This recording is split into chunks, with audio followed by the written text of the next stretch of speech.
Up, everybody, and welcome back to another episode of Flicking with Skip. Here with my good friend, stand-up comedian Curtis Wolff, and other stand-up comedian Dylan Farr. We've got a threesome, boys. Excited to be here with all of you, and excited Who's to. got the lube? Yeah, well, we're gonna take this one step at a time. Maybe we'll get some foreplay in first before we go right on into it. Welcome, you No guys. diddy, no diddy. No Diddy. He's like no Diddy. There is some. We are going to talk about Diddy in this episode probably at some point, uh, because of some thoughts I've been having. But not directly related to anyone in particular. Tonight, we are going to be reviewing a fantastic movie from 2007 with an IMDb score of 6.1, which is not bad. I think it probably could do a little bit better, but you kind of understand it also. This is a movie that's directed by Bruce Campbell and written by Mark Verheiden. It's My Name is Bruce, and it was suggested, of course, by Dylan Farr. Because this is one of his, I think this is the fifth on your list of movies, right? This is the fifth favorite movie. Yep, this is my fifth favorite. I love Bruce Campbell. I love pretty much anything Bruce has been in. It just works. Bruce makes every role he does work somehow. Yeah, he really does. And I was looking back on this. I was reading some about Bruce Campbell, and didn't realize that he came up with Sam Raimi in Detroit. And that he was actually one of the guys who helped raise the funds for the original Evil Dead movie. I had assumed that he was just an actor that got involved in the project, not that he was directly connected with this guy for so long. Um, Oh yeah, so yeah, I mean, he's been he and selling it since Sam day one. Raimi, they go way back. They go Yeah, they were way back. like That's college why. roommates and shit. Yeah, that's Yep. what I was saying. Yeah, that like they were like very connected like that. I was like that I can appreciate quite a bit. Friends Saving who money feels stick good. together, continue Just working like when things are together. packed tight Um, inside. you know, uh, he's casted every single movie that I don't know about every single movie, but a lot of times, often in movies that Sam Raimi is directing. And so yeah, just Yeah, how cool it is to see they started making movies together, and then he gets to the point where he's making his own movies, he has his own recognition, and then this movie in general, I think if you're going to talk about Bruce Campbell movies, kind of is the Bruce Campbell movie to talk about because he references so many of his other yeah, movies in it. Like it's just like um, yeah. brief synopsis, right? There's a demon, an Asian demon of sorts that the protector who is raised from a Wandy is his name. and yeah, Guandi is his name, who's raised from the grave by some scene kids, and who take a amulet or something that unseals his grave. The kid's a huge fan of Bruce Campbell, and so he abducts Bruce Campbell, kidnaps him, and brings him to deal with the situation. That's the entire setup for the movie. That's Yeah. really all you need to know about that to enjoy this movie. There's not a whole lot of extra stuff going on. That's the entire plot. That's what they deal with the entire time. Exactly. It's Bruce Campbell playing Bruce Campbell as a failed Hollywood actor, and Well, it's just yeah, I don't that. I don't know about failed. He's cracking the joke that he's not he's famous, but he's not famous in the way that say Brad Pitt is famous. Um, where Yeah, he's not mega celebrity. He's one of those guys that and people are huge fans of him. But yeah, he's not an A-list star. So he's done a bunch of movies. And he just he pokes fun at himself. That's why I wanted to call out that it's directed by Bruce Campbell, because of the sheer fact that the person who's making the joke is him. Nobody's lampooning Bruce harder than Bruce is lampooning Bruce. exactly. It's So, it's beautiful. He does it so well. and this is one of the things I've always sort of assumed about Bruce Campbell is that he's probably just a really nice guy. And really fun to be around, and so when he does a movie like this, you're like, yeah, my instincts weren't wrong. He seems like he's a really nice guy and really fun to be around. He never forgot where he came from. He never forgot having to start out at low budget, and like he started out in doing shorts, Right. short films. Yeah. That's where he started out. If you look at his IMDb, he started back in, I think it was the late 70s, early 80s. That would be, yeah, about the right time frame. Yeah. Yeah, and you see it says short, short, short, right? But he's not doing anything with it. I mean, the reason that Evil Dead gets attention is because it goes to a film festival, and Roger Ebert sees it and is like, "Holy crap! Like, I can't, I can't believe what I'm seeing. Like, this is an outrageous horror movie, really groundbreaking." So that Yeah, last part was not a quote. That was my own two well, that, cents. that's why Bubba Hotep is so well known, is it went to so many film festivals and got so many awards. Now, we talked about this briefly before, but and here's the thing. When you suggested watching My Name is Bruce, I was like, yes, I love that movie. That'll be real fun. And then I started watching it, and I was like, oh, this isn't Bubba Hotep. I for some reason confused those two movies, even though obviously very, very different. Bruce Campbell plays Elvis in Bubba Hotep, and there's a mummy, right? And it's not Bruce Campbell lampooning himself for an Asian demon. So, very different movies. You have to remember the man who thinks he was. You have to remember the man who thinks he was JFK, and that the CIA secretly gave him a melanated skin process to make him black. And yeah, I forget how silly that plot is. Yeah, that's right. yeah, But I will say this: if you have seen Bubba Hotep and you like Bubba Hotep, I Am Bruce is right in the exact same vein. Those movies are like cousins of each other. Like, for me to confuse them is not really that absurd, because the fun of them, the Bruce Campbellishness of it all, like the silly plot and the way that they handle things, it's very, very similar. As far as vibe goes, not aesthetic, not story wise, anything like that. One of the things I also wanted to point out before we got too far into everything else, because I called him out specifically, is that the writer for this is Mark Verheiden, which, if you don't know, he started with Dark Horse in their second year. So he's been with Dark Horse Comics for almost the whole time that Dark Horse has been around. As I was looking over the stories that he was responsible for, I saw that he had done the story for The Mask, Jim Carrey's The Mask, 1994. He did the screenplay, the story, and the comic book for Time Cop. And then he was a producer, and he helped write part of the show for when it became a show in 97 to 98. He wrote and was an co-executive producer for Smallville from 2001 to 2004. He wrote 11 episodes for that. The rebooted Battlestar Galactica 2005 to 2009. He wrote 9 episodes on and was a co-executive producer of. There's more, but he did Constantine 2014, the show, and he's doing the Swamp Thing. 2019. Yeah, Swamp Thing. He's done 10 episodes, written it. He's also an executive producer on that. And if you guys are excited, because we've talked about this a bunch, he pitched a Hellraiser show in 2020 that is supposedly still in the works. I was just cherry picking some of his credits. If you look at his writing credits, they're very extensive. He has worked a lot with Dark Horse. And so it's just that, and he's developed a lot of stories. If you're into comic books, you've read a Mark Vanderheiden story, Verheiden story.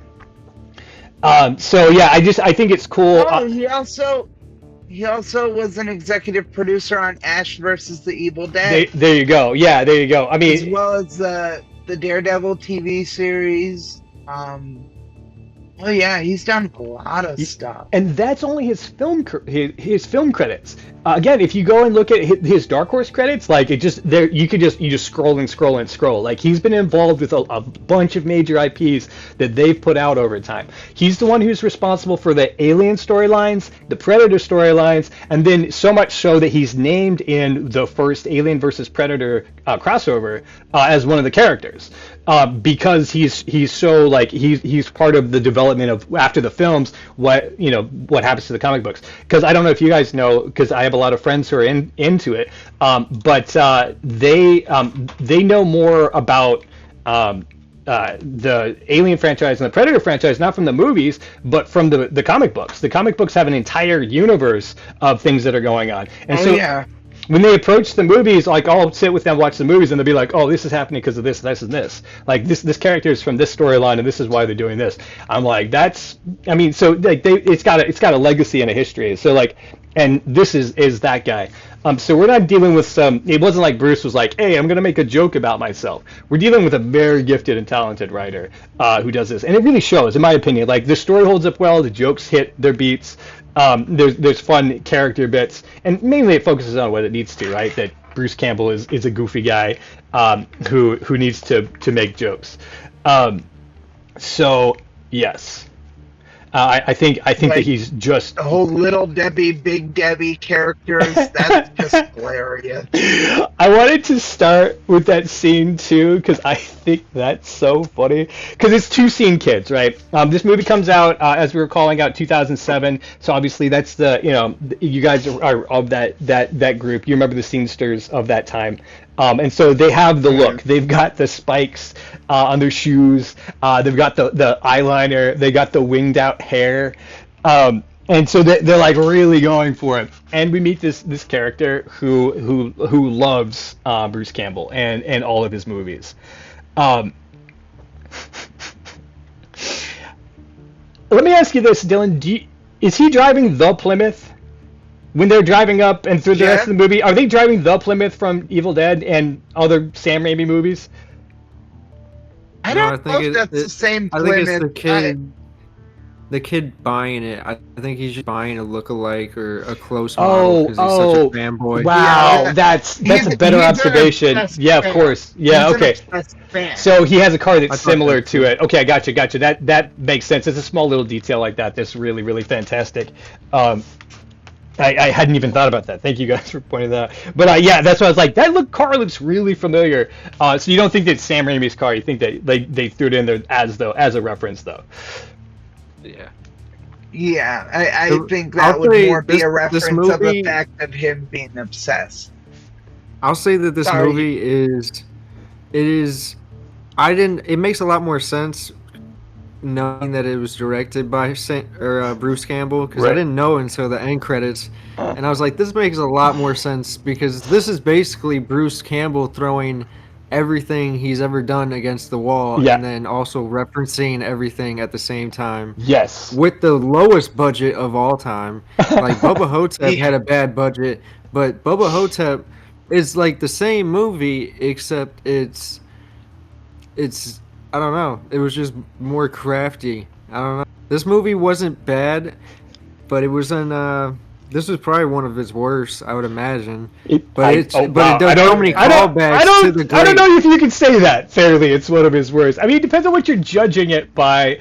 But what are you talking about? Are you talking about budget? Because that's where you started. Yeah, that's where you started. The idea was budget, and I've seen a lot lower budget films than like Bruce Campbell films than this one. I mean, they play it off as a joke, the cave alien story, like how cheesy it is. But I've actually seen those Bruce Campbell movies that have like that cheesy of special effects in them. Yeah, that's the whole movie though. It doesn't.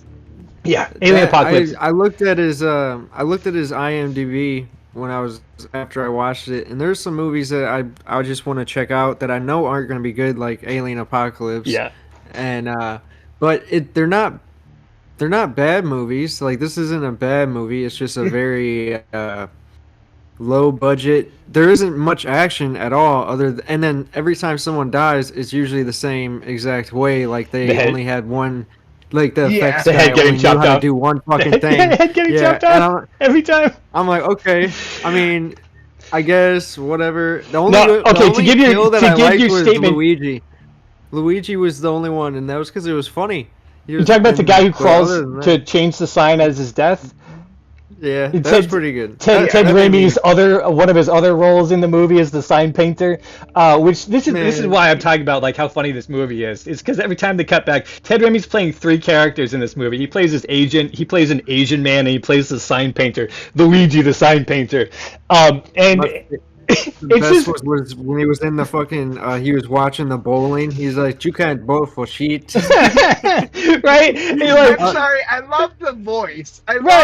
Yeah, she took his tofu. That was also like another thing where I'm like, this movie is doing outrageous shit. There's so much. I did like a note. I noted everything. Well, did you catch? As I looked through it, they did so much stupid shit. And then did you catch why the tofu worked? Why the what? Did you catch why the tofu actually worked?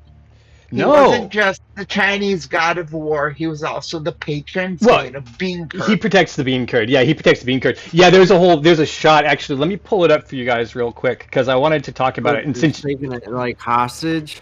well, here, so this is where we see that that information is given to us. The girl who I will agree with you on this one that she is not a great actress. She has no range. But yeah, this is the sign She's that they. pretty. Yeah, and she's got big gajungas, so you know, like you understand why she get That's cast. about But it. like, and so Bruce Campbell wants to like hang out with her and grab her ass. Okay, that's cool. But yeah, she definitely she's like starstruck, and so she doesn't she's plays playing really restricted. Anyway, they knock over this sign at the very beginning of the movie when the car runs into it, and then we kind of see it slightly, and then she sees it later. Um, there is yeah, you guys could probably see it, but yeah, this is the story, right? He's protecting the bean curd, and so that's why he doesn't fight.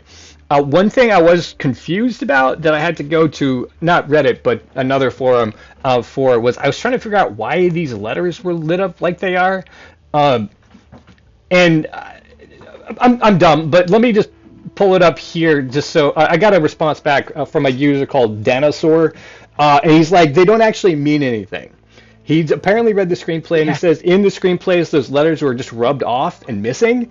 And so the highlighting shows up so that Kelly, the main character, can read the missing letters. I guess it was supposed to be a mystery when we first saw the sign, but I'm not illiterate. So you know what I mean? When I saw that sign, I read it the first time. I was like, "Oh, he's gonna protect the bean curd." Okay, yeah, that's cool. That's a cool thing to know. Um, but apparently, yeah, I was just too dumb to understand that she was realizing it. So, good memory on the bean curd. We've also called out this is low budget. Uh, Dylan, you want to play a game? And Curtis, definitely you can What's play the along too. game? Okay, so here's the game. Is that I tried to gather up all the Bruce Campbell references that were in this movie that I could from titles, and I want to see if you can tell me which ones they are, because they have some that aren't the titles, right? That they're actually not Yeah. the ones. So here's the first one that really threw me. They have this movie that they reference a lot. In fact, it's so much so they have Bruce Campbell's face laid over a skull, and the movie is called Death of the Dead. Is this a real movie or no?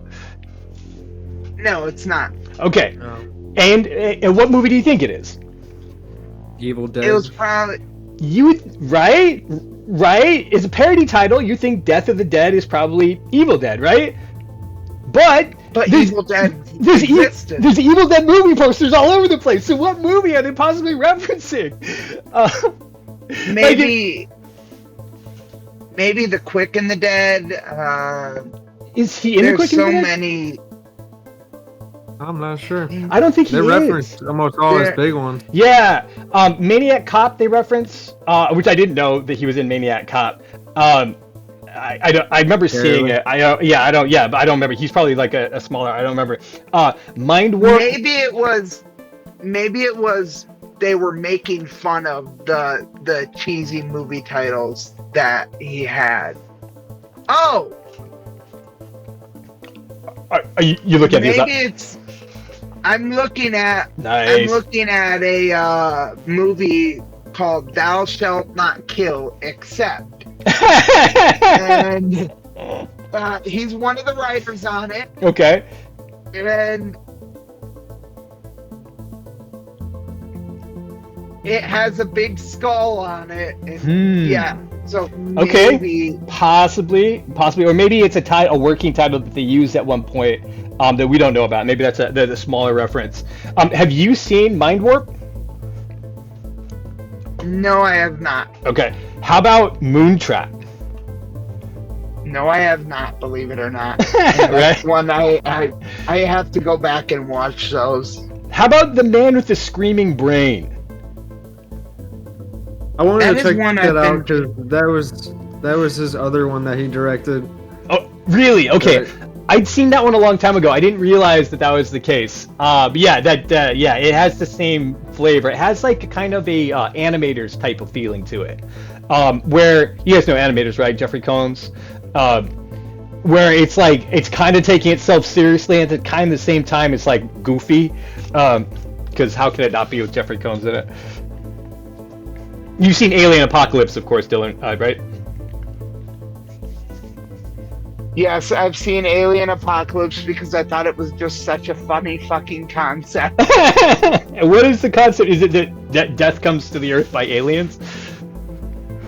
Basically, he's part of a group of scientists that are sent out on a like probe mission, and like in the time that like they're out in space in cryogenic sleep or whatever, aliens have come and taken over the Earth, and basically they crash back on Earth, and basically he leads a human revolution.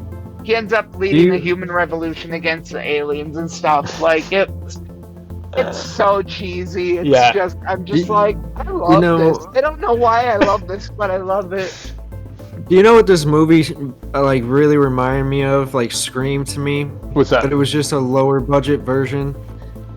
Galaxy Quest. This yes, is basically actually, and we're going to talk about that. We're going to talk about a whole collection of movies that it's very similar to. I wanted to save that to the end, but yeah, it has a lot of similar things to a lot of different tropes. Let me ask you this: so Cave Alien and Cave Alien 2 don't exist at all. No, they don't. But his name in that movie is Stryker, and there's a movie called Stryker's War. Do you know if that movie has any similarities to Cave Alien? Well, Jack Stryker seems to be a name that pops up because you remember that movie I just talked about, Alien Apocalypse. Thou shalt not kill, except. Right. Here's the synopsis from Jack Stryker took 2 bullets in the leg in Vietnam and was carried back by one of his men. When he returns, he tries to live a quiet life in his cabin and go back out with his girlfriend Sally. Original title, Stryker's War. Oh, okay, gotcha. Okay, so I found it under Stryker's War, but it's actually Thou Shalt Not Kill Except. Interesting. Okay, gotcha. Yeah, and the town is overrun. I think he has to like take on the big bads or something. I believe it's like Walking Tall with Bruce Campbell or something like that. Essentially. Right? Okay, how about this one? We're going to deviate a little bit because so a bunch of those movies that I just referenced is when they were driving to the graveyard in the beginning of the movie. He has these list of DVDs and he starts naming off all these titles, and that's when he starts to know that Bruce Campbell's going to throw everything at the wall. This is in the first act, and then at the climax we actually get to the second part where we see all the movie posters and stuff like that, where the guy has basically built a shrine to Bruce Campbell. But after this scene, we cut to him filming Cave Alien 2, and it's so cheesy. Like you can see the guy wires, you can see the rubber suit flexing on the head. You can see the guy's hand as he splashes Bruce Campbell with the goo, like it comes in frame and splashes him. So stupid, so cheesy. But he goes outside, and he's mobbed by half a dozen fans or whatever. And one of them asks this question, and I want to know if you guys know the answer to this question too. He says, in Army of Darkness, when you're in the pit, how did you get your shotgun back? Thoughts? Did he get the shotgun back in Army of Darkness while he was in the pit? That's what if I remember right, it's been taken away from him. He's kind of like thrown, and then he comes up at the end and starts fighting demons with a shotgun. But it had never occurred to me like that. He lost it at some point. Like must have been really stoned. I think one of the villagers or like the alchemists throws it to him, if I remember correctly, or they throw the. I remember. You think that'd be the case, but Bruce's answer in the movie is, "I don't know, kid. Ask the writers," because. I don't think that he there's a sequence there's not like a setup shot that does that, or there wouldn't be a question. I might be wrong. I didn't go back and double check. I think it more or less points towards actors aren't really that committed to characters like their fans think they are. Yeah. So when that happened, this came up last week. The 3 seashells. Yeah, the The three fans seashells know thing. more than the Exactly. fucking actor. Yeah, yeah. In Galaxy Quest, there is that. Yeah, And you Justin ever Long, watch who we those will Star not mention Wars again. videos? Like the Star Wars videos where they ask him like questions, like even like Hayden Peter or whatever the fuck the guy's Christensen. name was. Hayden Played Christensen. Chris. Yeah, he didn't have knowledge of the Star Wars universe or read the books or anything. Right. They're not like that. So then you see them in like videos where they're doing like book signings, and they get questioned. It's like, man, they don't know that shit. Right. Yeah. They're just They're probably not as big fans of their franchise as you are.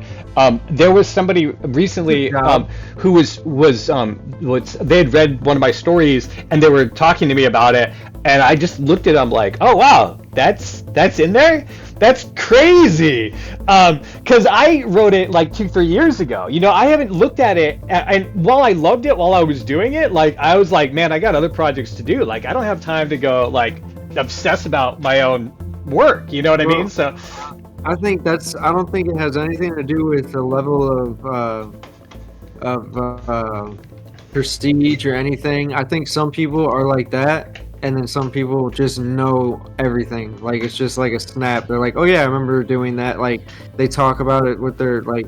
I'll see the videos all the time. Like, how do you remember something from 8 years ago? And then other people don't do that at all. Everybody's just different and have a different style. I don't remember specifics. That's I remember true. But also what I'm getting at is you don't make easy. a movie the same way that you watch a movie. You make a movie in small pieces over 8 months or a year, and not in sequence. You may have read the script and kind of have a general sense of the story, but like, yeah, you're not watching it with the score, with the correct editing. You may have done the same scene like 15 or 20 times. If you're in a Kubrick movie, you've done it 150 times in the same day.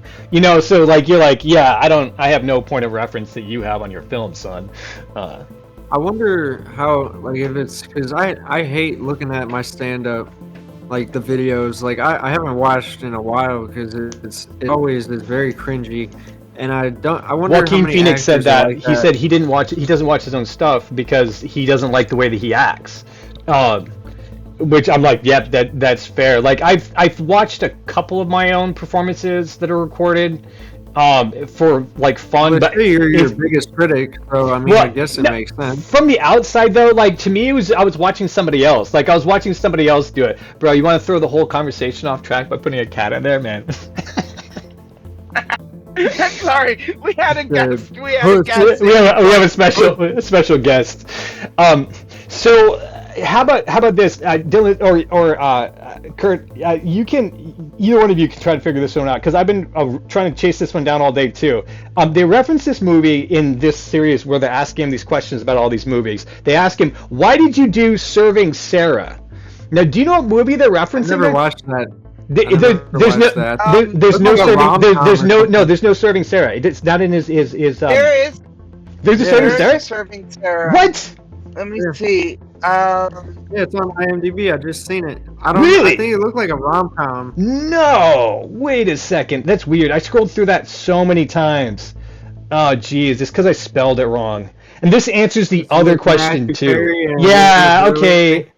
But is he in that? Really a bad bitch. That is crazy. Okay. Thank you guys for being able to read words. I have never seen it. Yeah, it's Elizabeth Hurley, Matthew Perry, and Bruce Campbell. Never knew of it. Never heard of it. I was looking for it spelled with an H, and for that reason, I could not see it. I am so dumb that I could not see it because of the H. This has Amy Adams, Terry Crews, Jerry Stiller, Cedric the Entertainer. They got a bunch of people. Okay, this is going on the list of movies that I now have to watch because I have to understand what's going on in it. Maybe we'll review it. I'll get back to you guys to see if it's worth watching. But this does follow up the other joke that's in the movie where he says to his agent, he's like, "It's not another Matthew Perry movie, is it?" And I was like, I don't even know what Matthew Perry movie he could be talking about because I couldn't see this one for some reason. Yeah, Serving Sarah. And I think if the time is right, what year did you guys say that came out? They're trying to do I don't a know. Chasing Amy thing, although that's 2002. Yeah, it's a little bit later than Chasing Amy, because it has a very similar title. But Yeah. okay, yeah, good to know that's the movie. He's like, "Why'd you do Serving Sarah?" And he's like, "For the paycheck." Um, There's a lot of good. Which leads to one He of my made- favorite he- scenes. If you take Bruce Campbell out of this movie, it becomes one of those terrible B movies that you don't watch at all. Like there is no movie if you take Bruce Campbell out of this movie. I know. Exactly. I'm just trying to imagine what the movie would look yeah. like without Bruce Campbell in any of the scenes. Yeah. Like this fan is obsessed with You don't nobody. even fight it. You don't fight the fucking thing. He cracks jokes the whole time, which Yeah. the jokes are the prime rib of the movie. 100%. And then the one bitch Yeah. got big titties. That's about the movie. Yeah, There's no other that's- supporting that- actors. They went to Other a than Western Ted Raimi popping up as fucking 3 different characters. yeah. And the Asian guy is so funny. And That was funny. very I'll give racist. him that I have to one. call it out. It's so Very racist. And you that cannot. was the one You thing cannot I was do that. gonna say. This movie is like a time capsule of shit that you could do before it got like weird to do it, because that was very racist, like you said. But it was funny as hell. It's and funny I'm as hell. sure I mean, everyone was laughing. Well, when Ted gotta Raimi remember, does the a lot little of it- Asian dance to like try to help them out, I laughed my ass off, dude. Like, first of all, Ted Raimi playing an Asian dude. Second of all, the situation. Thirdly, I'm like, bro, that is so inappropriate. You cannot be doing that. And he's basically like, chang chang chang chang. God, Dude, dude. that shit, it had me dying. Yeah, because So I much. was but you like, gotta is that remember- fucking Ted Raimi too? Hollywood has a history of being racist. I mean, look at totally. Short Circuit 2. Look at Short Circuit 2. They had a white Yeah. guy playing an Well, Indian. Oh, jeez. Let's be real. I didn't know that was... Everybody's racist, so it's always a safe bet for comedy, because everybody's a little racist. They make white jokes all the time, black jokes, but like trends happen. Well, okay. Also, let's call out that there's a difference between recognizing race and the different stereotypes that exist, and racism, which is the hatred towards a race for having traits and characteristics, right? Yeah. And this is where I don't think, like, I laugh because I know that culturally people are really sensitive about it now. And that's why I was like, haha. But I don't think that Ted Raimi is actually, like, he's showing hate to the Asian culture. I think in his mind, he's playing an Asian man as thoroughly as he can, right? As a bit. No, he's Yeah. not. It's Well, kind of like. I mean, but he's not winking at us. You know what I mean? Like, at no point is he doing, like, Well, it's not over the top as much as it's like he's hitting that character. I mean, it's a comedy, and it's like a satire movie. Sure. So you don't know how some people are gonna take it. But at the same time, I feel like a lot of people don't give a fuck. America and certain parts of Europe are the only people that really give a fuck about political correctness and shit. Because it wasn't like that. When this movie came out, it wasn't like that. And this was like No, 07. it wasn't. That wasn't Like, that long ago. That was like peak acting at that point for like trying to cast a character when you couldn't get the actual race of the character. Well, no, they can get the race of the character. Ted Raimi wanted to play Wing. He wanted to play it. Like, I'm sure Bruce Campbell, as they were like kind of kicking around the idea, he's like, "Bro, you want to play the old Asian guy?" And he's like, "Yes, I do. Yes, I do." Because it's the same thing with the Luigi accent. Like, he's just playing the bit for the bit. Yeah. There is another.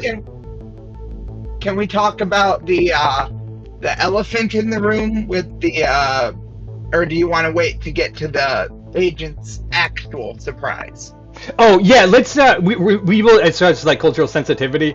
Yeah, let's tackle that now, right? What is the actual surprise that's sent over for his birthday? Because he thinks that it's this adventure where he's supposed to fight this Asian monster, and he thinks that's the surprise. But as it turns out, Dylan, he gets a singing stripper prostitute who happens to be prostitute. who's not allowed to rhyme the word fuck for some reason, even though Bruce Campbell can. I guess you could use it as an expletive, but you can't use it to say copulate or something in a movie. I don't know. Yeah, so he gets a prostitute, sends over a bottle of booze, his favorite booze, and a redheaded prostitute that we saw him with earlier. So secondhand sloppies, and then also, what you want to keep going with that joke, Dylan? Do you remember the rest of that bit? Yeah. Turns out the person is actually a transgender prostitute. Yeah, exactly. He's like something. He's like, well, and he sent over a woman, and she's like, well, not technically yet. I mean, we gotta wait on my surgery, or something like that. I was like, whoa, did not see that coming. Like, oh my god. And the worst part is they don't even use the transgender person to play the person. That was the part that I was like, bro, if you're gonna do it, you should have just had a man in drag, or like whatever, so that it would work more. But that's clearly an attractive woman. You know what I mean? Like you looking at her, like the shape of her like neck and her arms. Like the way that she's curving. Not a man. Never had a man's body. So yeah, like if you want to talk about some of the offensive humor about this movie, there is some. If you guys are feeling a little sensitive, you should be careful watching this. But like I said, I don't feel like it's hateful in any kind of way. It is really just making bits. How do you feel about that? Because I honestly do not get offended by anything unless it's calling me stupid. Well, so that's what I think of as stupid, but I don't get offended though. You're gonna come out? I'm not gonna fucking get mad about it. I'm gonna come out and say this. He could have walked up to me, told me she had a cock, and I'd have been like, all right, let me suck it. It's not attractive. It just looked that good. Wow. He said he goes gay for the trannies, boys. So that's cool. I mean, that's cool. I would be like, girl, flip it around. Let me see the backside then. You know what I'm saying? Like that. I'm down. But yeah. I think there's a difference between top and bottom, in my opinion. But bottom's gay. No, I'm just playing. Now we're being the offensive ones. Yeah, as long as we all get off and have a good time respectfully. In my opinion, that's the only thing that super matters, guys. But yeah, there's jokes like that. But again, I'm gonna say the differentiation between them with the Asian guy with the trans joke. There's probably some other like ageist, ableist, or like ageist jokes, something like that. I bet there is that I didn't notice that I wasn't offended by. But then they're all in good fun. Okay, what does that mean? What is that? An ageist? Ageist. What is that? Making jokes about people being too old to do something. Or ableist, making fun of people who have disabilities, or like poking fun of people with disabilities. I don't remember too much of that, but I do recall. No, I'm just saying that they could exist in that movie. I may not have noticed. Like, but again, I don't feel like did in that definition. Do you remember when he took the old lady out the car and threw her in the ditch? I mean, he throws her cat out the window too. And the cat, like, my kitty, and he was like, straight out the window. I was like, oh hell no. Yeah, that's just like what I mean. That could be considered an ageist joke, right? Like that they're making fun of this old lady, they throw her out the car. But like the same thing, like it doesn't happen that much anymore. When it happens now, it's like whoa. But back then, that wasn't even probably a big I would deal. put all those in the same category. Like, I think Bruce is having a good time. I feel like everybody on set is in on the joke, right? Like, they're not. I don't think he's doing that to be like hateful. I think now he probably wouldn't write that joke. Yeah. I think that's his style of humor. He's like scary movie. He's like. The franchise scary movie. Yeah. Cornball, right? He's very cheesy slapstick. And that's just his style. And that's so that's why I get like the Asian thing, the trans thing, the old person thing. I wish it would have had a bigger budget. I wish it would have had a bigger budget and a bigger like action scene at the end or something. Because there was no finale of sorts. And there really isn't. And that is kind of the joke of the movie too, right? Like he actually stands up in the screening of his own movie and tells them that there needs to be a happy ending to this horror movie. You know what I mean? And so like maybe they didn't have an ending, and so they didn't know what to do with it. You're absolutely right. He doesn't fight the monster anywhere we can see it because they go into a little like wooden shack to go fight each other. Remember they run into it and then he like stops, goes around, like turns around. They run a little bit and he stops and he tells the one chick to take her and her son to go somewhere and he's gonna distract them. And they're having like a full-on conversation and they're about to kiss and shit. And I'm like, the motherfucking demon thing like, is right there. Bro. Right. I'm like, what are we doing? And there are a bunch of those gags in this movie for sure. Like, it happens in the very first sequence. There's like the two girls that are standing next to him and they get scared. And there's another time they're about to kiss and the whole town was like right next to him apparently, and they didn't know because they're off camera. Like. I think those are gags. I honestly believe that those are gags. But yeah, I could see that. At the end of the movie, I can smell her chapstick. Yeah, come on, I can smell her chapstick. Yeah. So funny. Yeah, how can you make something really funny with no budget? And like, he did all the tropes. He pulled every trope out of his backpack. Well, and that's kind of the cornet. The whole woman being the centerpiece of why he even helps the town. Because without the woman, he probably wouldn't have gave a fuck about the right. Well, he didn't actually. He doesn't. There's a scene where he's like, I clearly don't give a fuck, and then he sees her and he's like, hey, baby, gets hooked in, which is partially the reason why I was so pissed that she has no chemistry with him, and she's not great at delivering any of the emotions. She like barely gets words out. You know what I mean? Whoa. I'm really kind of upset that she's a pretty face in a wreck, and I'm like, dude, like if she's supposed to be the hook for this movie, like I would love to see Bruce interact with somebody like who is meeting him at his level, and she just can't. I know it was 2007, but this movie looks like a fucking like a really good porno film. It definitely has that. The way that it's lit, the way that the camera action moves and stuff like that. Yeah, it definitely looks like that. They could have did something with this, and I don't know. They didn't. This is definitely not my favorite Bruce Campbell movie. That's fair. We've heard that. Let me scoot us back real quick. I just want to finish up the list of movie references that are in this movie, and then we can get on to some other topics because there's a couple more that come up. I just wanted to see if you've seen them. There is a total joke in the movie. I'm pretty sure it's a total joke, unless Dylan, correct me if I'm wrong. But there's a poster for a movie called The Stoogative that has Bruce Campbell. Basically, it looks like he's playing The Fugitive. Dylan, do you know if there is a movie of this type and title? Not that I know of. I don't even know if there's one like a plot that's similar. How about Chinbilly and Dirtface? No, I think some of these were just made up because of how ridiculous some of Bruce Campbell's movies are. That's kind of where I was thinking too, or maybe movies that he was pitched at one point where he was like, "Yeah, I almost did Chinbilly and Dirtface" or something like that. We better throw that in the movie. I was looking at his IMDb, and he started acting in 1972. Damn. I didn't recall the names of them, so he did a decade of shit. Yeah, they're all short. Was his first one. Yeah. Was his first short, Oedipus Rex. Wow. Okay. So I don't know what those first ones were. Maybe it's a reference to those. I don't know. It could be. I don't know if they are in those. I didn't remember seeing him down there, although I miss Serving Sarah or whatever the movie's called. Chase. Yeah, it is called Serving Sarah. So maybe I did.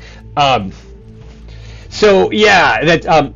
Have you seen Assault on Dome 4? Because I definitely thought that was a joke. Like, but then I found it's 1996 Assault on Dome 4. I also thought the movie Running Time, which the subtitle of the movie poster is "It's Time to Run."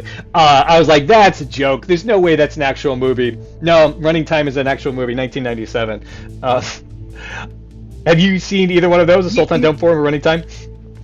No, I didn't even know Running Time was an actual thing. Seriously, bro. Like, I saw it in the movie. I was like, total joke. I can call a joke when I know a joke when I see one. And I was going through his IMDb and like, damn, dude, how? I feel like he was definitely the king of B movies through the 80s and 90s. 100%. I don't know. He recognized as that.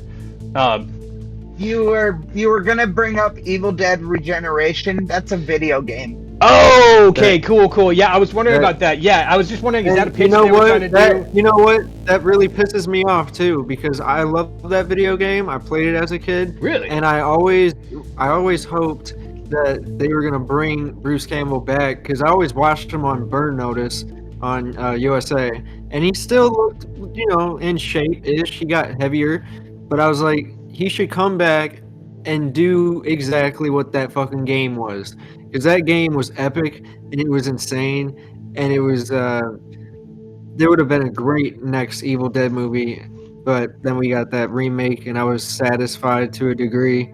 To a degree, Right. right? I Yeah, wanted- they're fine. I feel like when they moved They out need the to B add. movie range, like I They need- really love Well, Army of Darkness as I a don't movie, mind but it.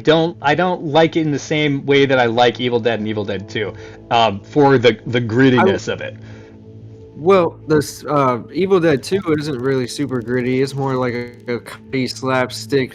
Oh, crazy I mean movie. gritty by The you first can is, you can like- tell that it's a dude who's holding the camera and running around with it. That's what I'm talking about. Like the cheeseball, like low quality Yeah. film. Like once that movie budget starts moving up for me, I'm like, yeah, these movies are fun and they're great. Sam Raimi's Drag Me to Hell is a fantastic movie, but it's not Hey, Evil why Dead. did I It doesn't not hit me know with the that? charm.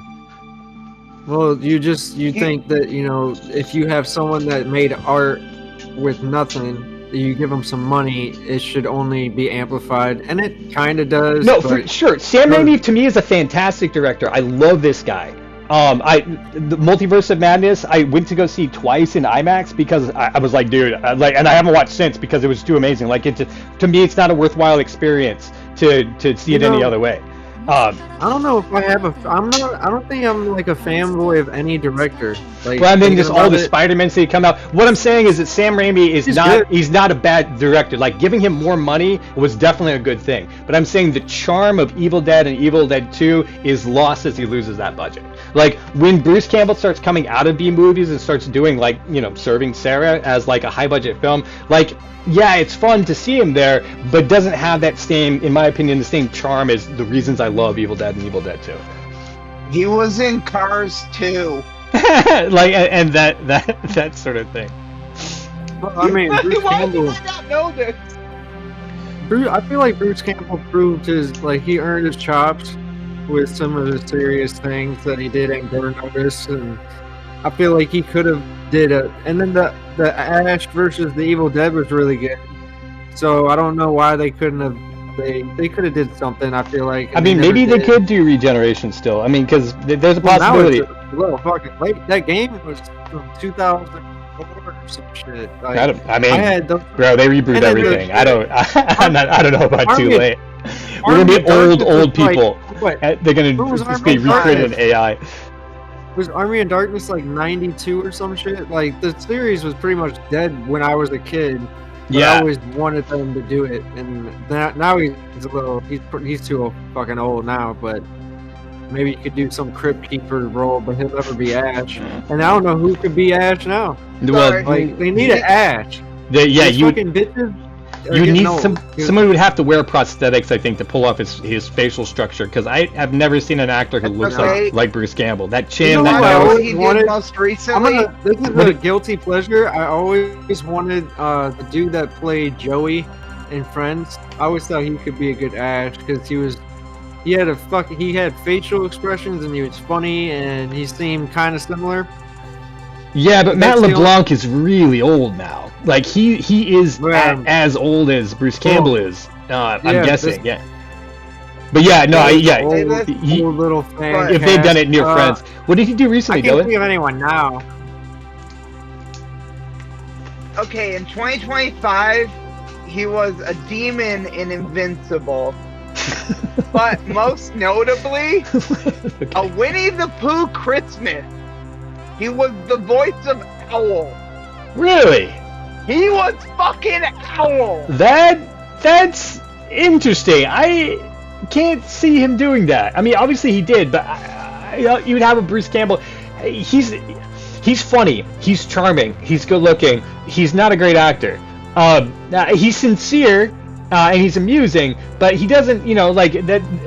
That's why I can't see him playing Owl and not sounding like Bruce Campbell. But that's probably why they cast him. Same thing as like Diego, Dennis Leary's Diego, right? Like you'd be like, we want you to sound like you, so people come see the movie. Please don't give us anything but that. You'd be surprised. And I feel like when I was watching this movie, it was impressive how bad it was. but how good that he pulled it off. Like, here's the thing I feel when about he this fell movie. down I it, don't think you can when he sell made it if his it's not face- cheesy. Like, I don't think that, like, if you did this as a high budget movie, I don't think it would work because it's about how cheesy Bruce Campbell Well, is. Well, you Exactly, wouldn't do it's- it the same way if you had a budget. They're doing that because they don't have a budget. If they had a budget, they wouldn't possibly- use a lot of these plot points. Like some of it's I just don't so think it would have stupid. worked with No, but budget. that's the thing is what I'm saying is Bruce Campbell's got a shit ton of money. We know he's got a shit ton of money. He's one of the So he could've producers for funded this it film. himself. Also, Mark Vanderham is filthy fucking rich because of all the IPs he's a part of. So I think that they had the ability to do a movie, and they still chose to do a cheesy movie as a tribute to Bruce Campbell's career. I think that that's a style choice, honestly.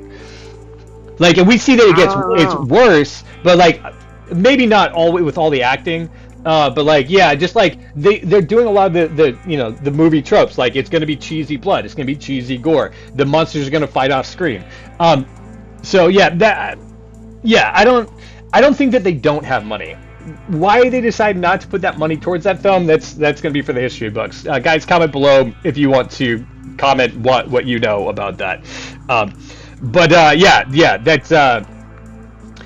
It is a pretty low budget movie. I mean, a medium budget movie, and I think they do that. They pull it off. There's three titles that I want to call out.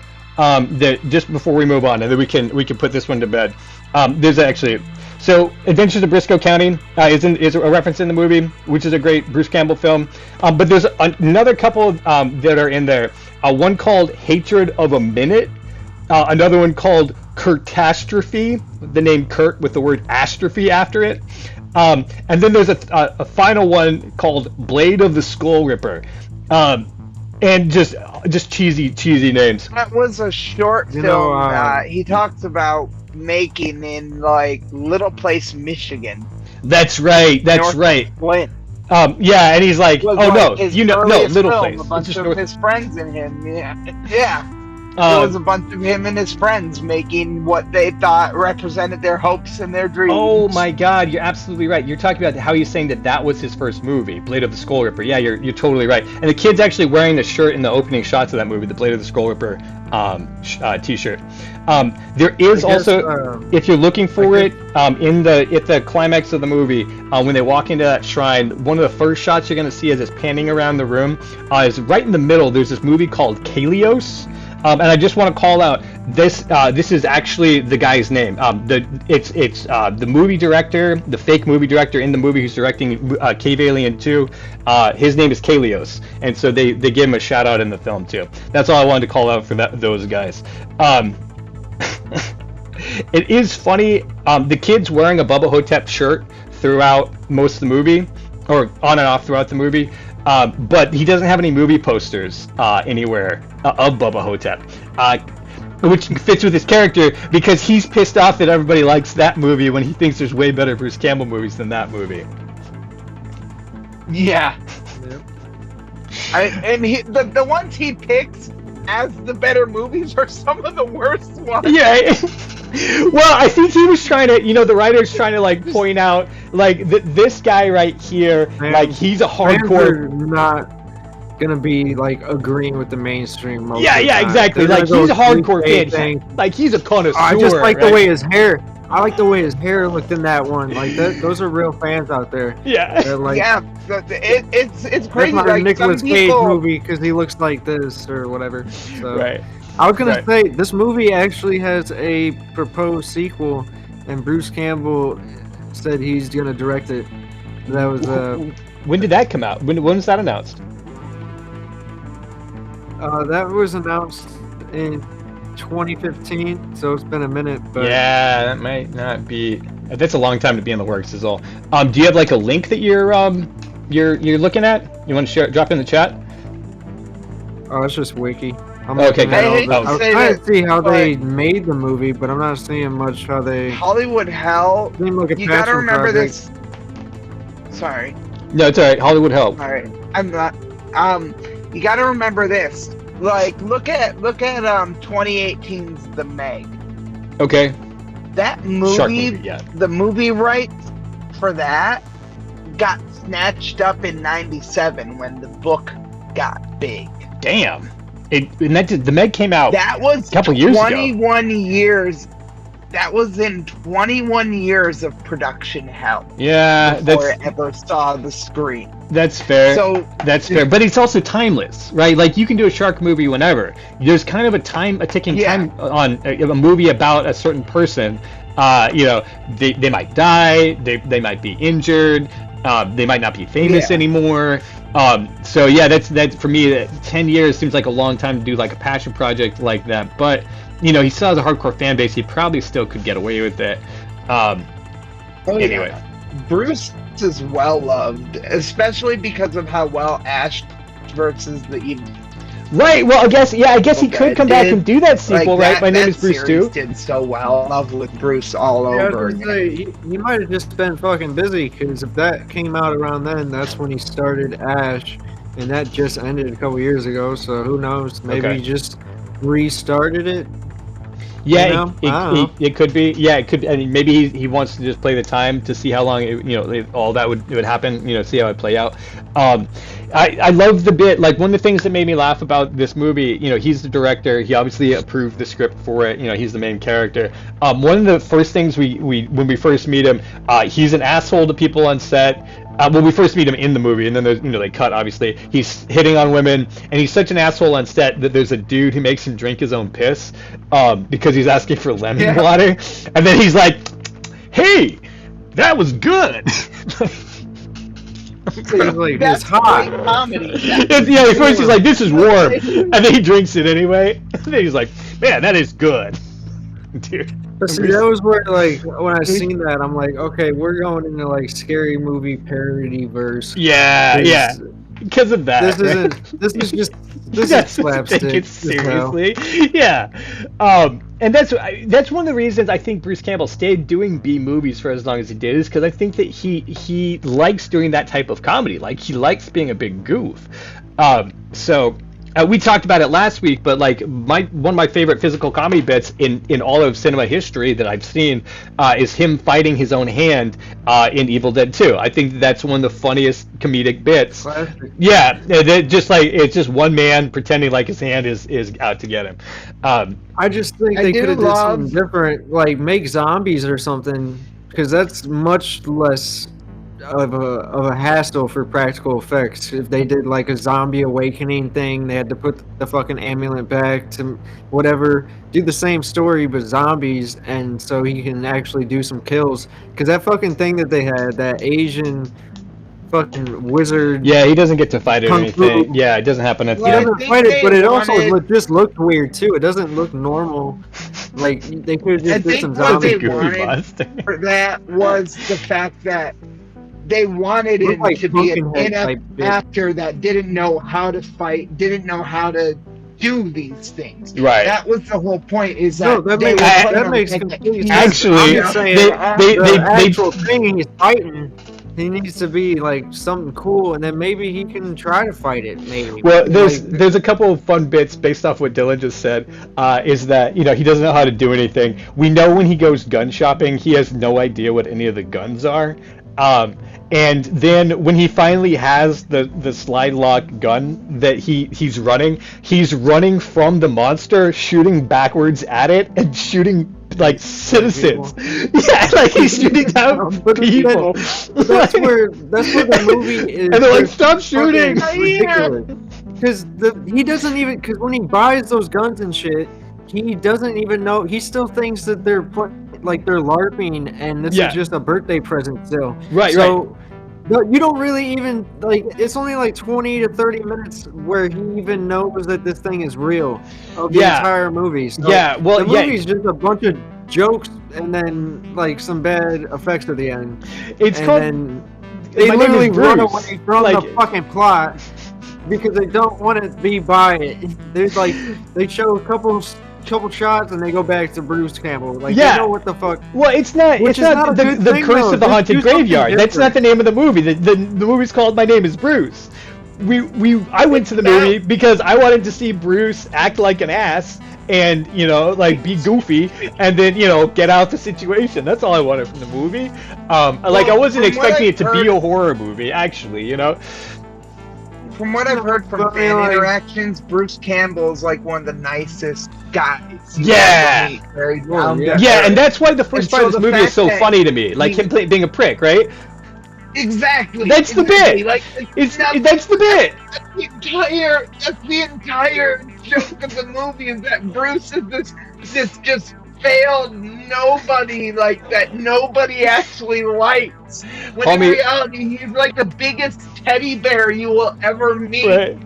Let's talk about how Bruce decided to call himself. He's like, I'm a pathetic, washed up loser, and he tears through his trailer drinking like half a bottle of this and a half bottle of that, and then he ends up in the dog's bowl drinking the hooch for his pooch from the dog's bowl. Like, And then he calls his ex-wife. And then he calls his ex-wife? Like, you got in the dog bowl again, didn't you? yeah, you got in the dog bowl again. And he's like, but what about us and the kids? And she's like, we don't have any kids. He's like, we could have if you would have just stuck around. Like You it's just, just held on. so Curtis, I understand you probably want to watch The Curse of the Haunted Graveyard, which is the movie that would have all these things in it, a little higher budget, zombie fighting, Asian ghosts that were reasonable, that sort of thing. But it's not the movie that is listed on the title or in the script. Bruce Campbell in his earlier years probably would have been The Curse of the Haunted Graveyard. He probably would have done that movie. Yeah. But like I we're think that's where the bit comes in more too. It's meant to be making fun of some of his earlier, like really cheesy yeah, movies. like it's not supposed to be. I mean, the whole dancing sequence with him and the girl, it has them falling all over the place. Like he's bad at everything. Yeah, but that's just I don't know.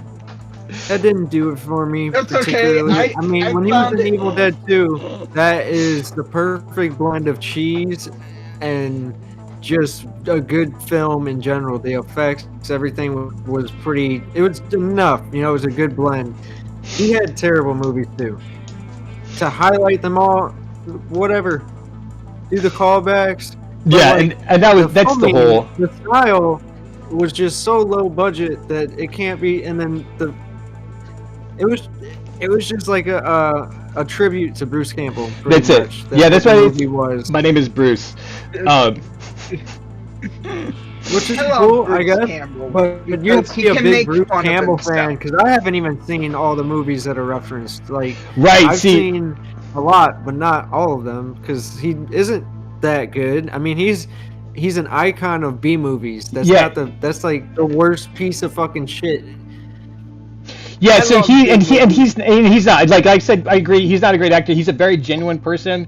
And he's very nice. And I like that we get to He see don't that. play into his strengths. He needs I- to do some shit that he could play into, and he never really does anything. He never did anything. I always thought he should have did more, like play into some character acting or something. And The he thing never that really we're getting to see in did this much. movie, Curtis, is that we're getting to see Bruce Campbell be as silly as he wants to be, right? And that's the thing that I really enjoy about it. Is that I don't think it's silly as he wants to be. I well, think it's as silly as he's ever been. It's he's- nothing different. he's- Like he has he's- the angel and the devil on his yeah, shoulder. that's what I'm He's saying. doing- Like he's doing all of directing, his he's stuff. directing the movie. He's making it as silly as he wants to be. We're seeing like if Bruce has his druthers about how he thinks cinema should be, we're seeing it. You know what I mean? Like this is the thing. Like we're getting to witness his passion, his joy, like that sort of thing. And that's what really makes me laugh about this movie is we get to be goofy with Bruce Campbell for 90 minutes. And yeah, he can make a different movie, but he made this one because he wants to be as funny as, a scary movie. The difference between a Scream and Scary Movie is that, right? Like you're describing Scream the plot, and we're talking about Scary Movie, which is the movie that Bruce Campbell does. I think it's great. I do want to call out. We were talking about this girl, the Big Gajongas, who with the flat face and doesn't act very well. And I have to tell you, my friend, the minute she walked on screen, my friend Tristan was just like, "Oh, she thick." Yeah, I mean, she's saying it's probably the type of girl that Bruce likes. That's fine. But in that crowd of people in that opening shot, as in they auditioned this girl also, there's a girl next to the gay like gun owner with the got ammo shirt with a pixie cut who's like way cuter than that girl. So like I don't know why he didn't cast her. Maybe she's a worse actress. I don't know. Maybe it was the best that they could get, but I don't know. Maybe she wasn't. Maybe she wasn't as close to his age as the other one was. Could be, could be. We didn't hear anything. She shows up for a little bit and then shows back out, and she goes back out again. I did laugh that there was a payphone in a movie that happened in 2007 that he uses. Like, why? Like, why? It's okay. I still love the fact that the ex-wife, ends up sleeping with his agent. Like I don't know. And they're in a long-term relationship. Hollywood. I don't know if that's like commentary on Hollywood or whatever. I think it's a bit about Bruce Campbell. Like like even his agent would screw him over and sleep with his ex-wife. Like have a relationship with his ex-wife. That. Yeah. Yeah. And the bit too, like he's offered a chainsaw, his most iconic weapon. He's like, it's too heavy. It's too heavy. It's okay. I still love that. Even in the big quote unquote climax battle. Yeah. They're trying to figure out the plans of how they can. He's reading movie scripts about how he's gonna do it. They couldn't even reference Congo by name. Like they couldn't afford the right to Congo. Like, what do they call it? Mutant. That is one of my favorite. Oh, What about an island? Mutated gorillas. Mutated gorillas. He died in that one. He died in that one. He died in that one. That's funny. I did not even associate that with Congo at all. The Congo movie. The best thing about the Congo movie was Bruce Campbell's corpse. Yeah, the three things he suggests. Maybe you can tell me which ones these are. But he suggests an oceanic drilling platform, an abandoned steel mill with vats of molten metal, extensive mine shafts with cannibal bats under an active volcano. Oh man, so funny. Do you know what any of those movies are that they're referencing? No, I don't. I don't either. The Army of Mutated Gorillas finally makes sense. That I'm glad that one hit. Guys, comment below if you know the oceanic drilling platform, abandoned steel mills with vats of molten metal, and the extensive mine shafts with cannibal bats underneath the active volcano. You know what? The extensive mine shafts with cannibal bats might be a reference to From Dusk Till Dawn 2, Texas Blood Money. Is he in that? Yes, he is. Oh, jeez. Okay, that's awesome. I mean, I was looking through his IMDb. Like, I spent a lot of time there going up and down and all that. But yeah, they did not stick apparently. So that's cool. Xena Warrior Princess. He was. He was in Hercules: The Legendary Journey. Yeah, he shows up on both those shows. I forget what he was. He's like a minstrel or something. I remember seeing him in the 90s and being like, oh, there's Bruce Campbell. Yeah. Autolycus, and then Rob Tapper as well. So there were, yeah. Yeah. So I think that Bruce Campbell, the I Am Bruce is a super fun movie. As far as for a Bruce Campbell fan, I think if you're a super fan, you probably get more out of it. Is what Curtis is saying. There's more references. It is the only point of this movie at all. Like it has no other point to it. I think Curtis, that's what you're saying is that if you go into it expecting to see anything but a Bruce Campbell tribute movie, you're probably gonna be disappointed because the budget doesn't hold up, the acting's not gonna hold up, the props and sets are gonna be okay. But if you like, I was like. Go watch your favorite Bruce Campbell movie, and you'll get all of this movie but better. You know what I mean? Could be unless your favorite Bruce Campbell movie is McHale's Navy, then you're probably not going to get it out of there. No. God damn. I think Yeah. it's just a He cool had movie to bring watch. up Mikhail's to be I name. like- mean, I think it was the kid that was on the bicycle. That he Mikhail's stole Navy his sucks! bicycle in. Mikhail's Navy sucks! And then I the think it's grandma just a too, cool she's like, movie. Moon Ripper sucked! Now, you were the worst thing about Moontrap. Yeah, Moontrap! Yeah, Moontrap! I'm kind of disappointed because this movie, I love. It's a love and hate relationship because it's like a collage of everything, like a recap of Bruce Campbell's career. Yeah, But then it's also not a great done movie. Like it should be much better done filming. It should just be a better film in general. You would to like it wrap better, up. yeah. If you're gonna do this, that would have been so cool because this is pretty much the last thing that he did that was like Bruce Campbell being Bruce Campbell. Everything I just looked on his IMDb recently, like What comes he just next? said he was in that fucking. There's none. I didn't see anything that he had that was crazy. And, Like, what I mean, movies he's come old as after shit. I this think he was- movie? Oh, He was that in came after this one? Librarians. he Oh. was in the Ash vs. Evil Dead for a while. Right, and so, then he yeah, I mean, did, there's that. Black Friday. Black Friday was something, and that was about it. I mean, he's done cameos or like done voice work that is like you don't even know it's him in all the Sam Raimi shit. Because I know he was in the new Evil Dead as a recording on but you wouldn't know unless you know type stuff. Yeah, he's And in more then, I think he cameos was and in stuff like that. Multiverse Like of Multiverse of Madness. Madness. Yeah, like- that's what I was But he thinking wasn't of. even. I don't even remember him in that though. He must have been just like a He played the hot civilian just on dog the vendor. side. He Yeah, played the yeah, hot Yeah, dog yeah, vendor exactly. in that. He shows up. He does his bit and gets off screen. He's definitely not in the movie. Yeah, man, good point. Yeah, I'm looking. I'm not really seeing. I don't know why he never did anything. He is funny. He has comedic timing. He's like Charlie Sheen.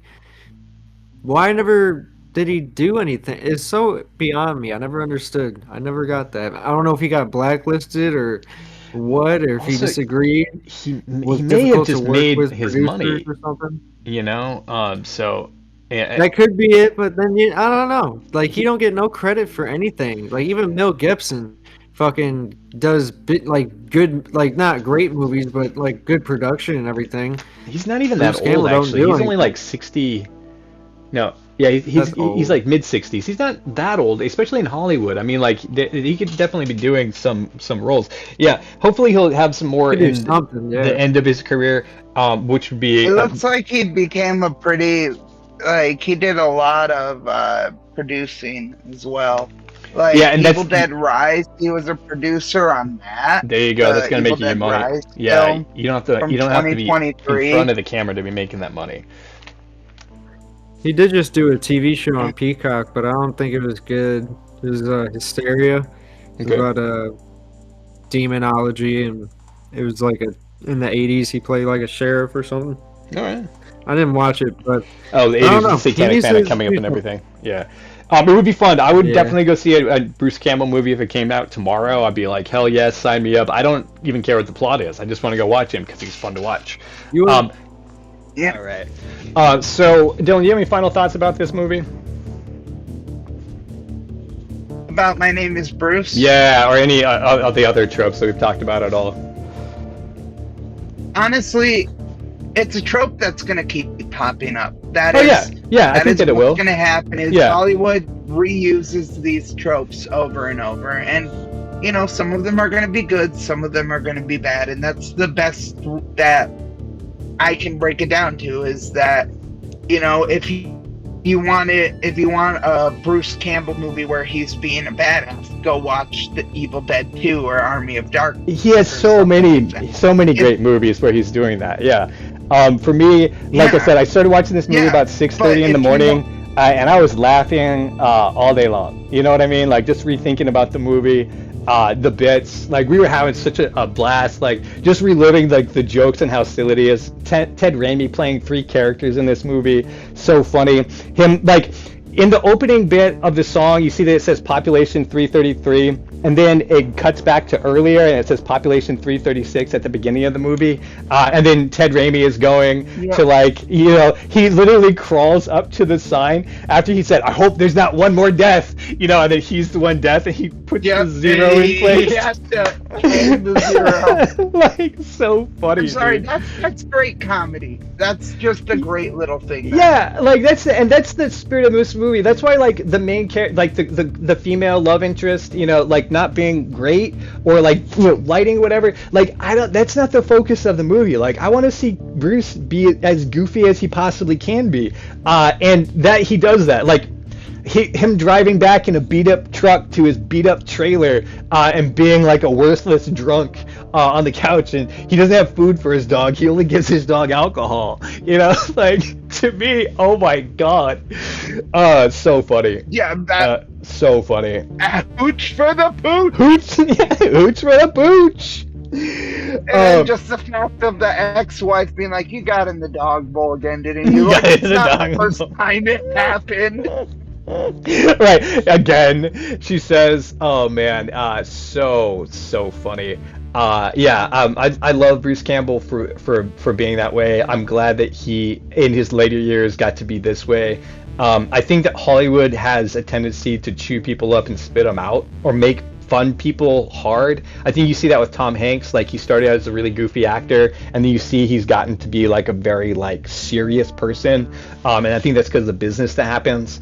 Kind of like Tim Allen is the same way. Yeah, where Tim Allen was a big goof, and now you see that he's met a lot of people. The place that he's in has changed him to become harder. And what you see with Bruce Campbell is he seems to has kept his like very charm, his sweetness, his fun.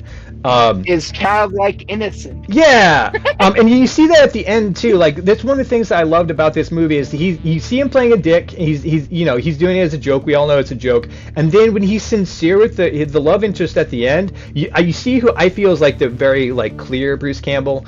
And man, yeah, that's why I would watch any of his movies. Like, if he was going to be in something tomorrow, right? No matter what the plot is, him squishing spiders and making comments. Worst movie plot ever, right? I would watch it because Bruce Campbell is just fun to watch. Yeah, Bruce has a very unique personality, and honestly, I think Hollywood would be doing him a disservice not to give him another chance. Well, and he'd give himself a chance. I mean, he's a producer. He's one paying for his own films at this point. So yeah, no, I think he's got a long future ahead of him, and I would hope to see more. Guys, thank you so much for joining us today, Curtis Wolff and Dylan Farr.